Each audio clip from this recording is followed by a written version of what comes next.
روزگاری خرس تنبلی بود، کار نمیکرد. خرس ما آمد پیش و رفت تو کارخونه کار کنه. میخواست از کار در بره.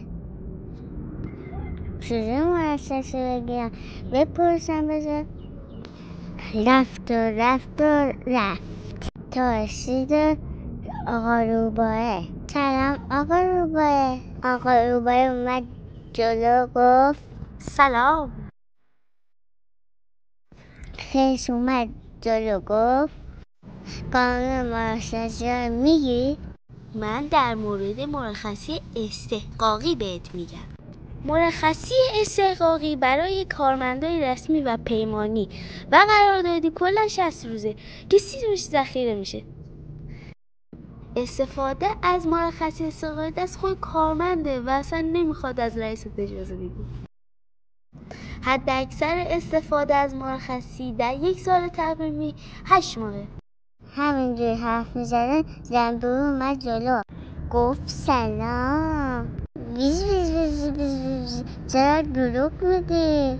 مرخصی ها 30 روزه 15 ذخیره میشه. آقا خرسه حرف روباه گوش نده، داره دروغ میگه. کامل میخواه مرخصی میگیره باید رئیسش اجازه و قرار نمیتونه مرخصی. روباه میگه برو مزاحم نشو. زنبوره میگه به خرسه دروغ نگو. روباه گرم میکنه میره.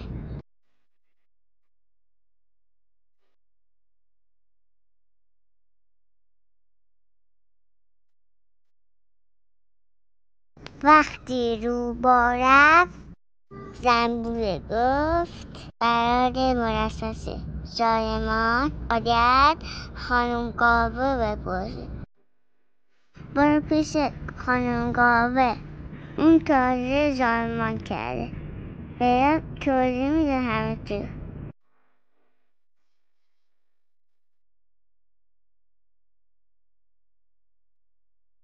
زنبوره رفت.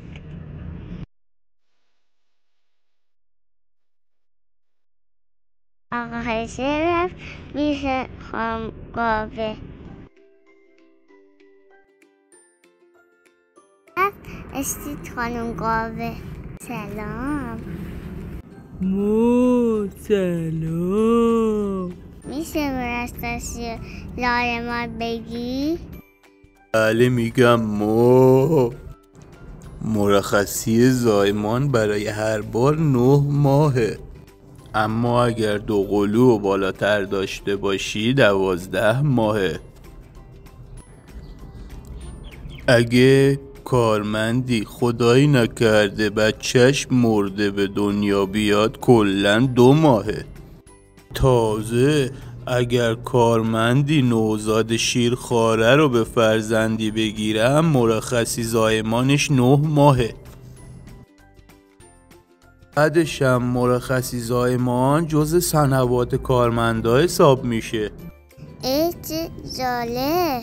اگه کارمندی فرزند شیرخوار داشته باشه که از شیر خودش تغذیه میکنه میتونه روزانه 1 ساعت برای نوزادش بره. اگه 2 قلو باشه 2 ساعت مرخصی ساعتی دارن که این مرخصی هم جز ساعت کار مادر حساب میشه.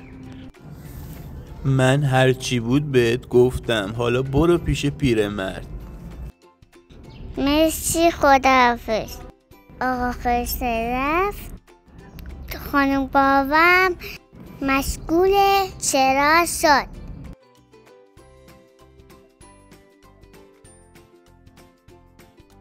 خرسه رفت رسید پیرمرد. سلام پیرمرد. سلام خرسه مهربون. شنیدم به خاطر دیسک کمر مرخصی بدون خروج گرفتی، میشه توضیح بدی؟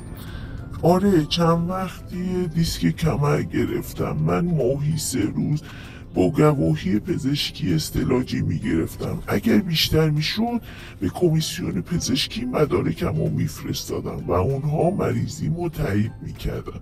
اما با این مریضی اون استعلاجی ها هم جواب نداد. من مجبور شدم تقاضای مرخصی بدون حقوق کنم.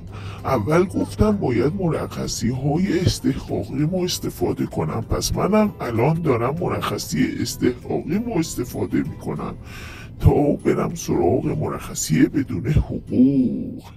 خیلی شما از پیرمرد خداحافظی کرد. خداحافظ.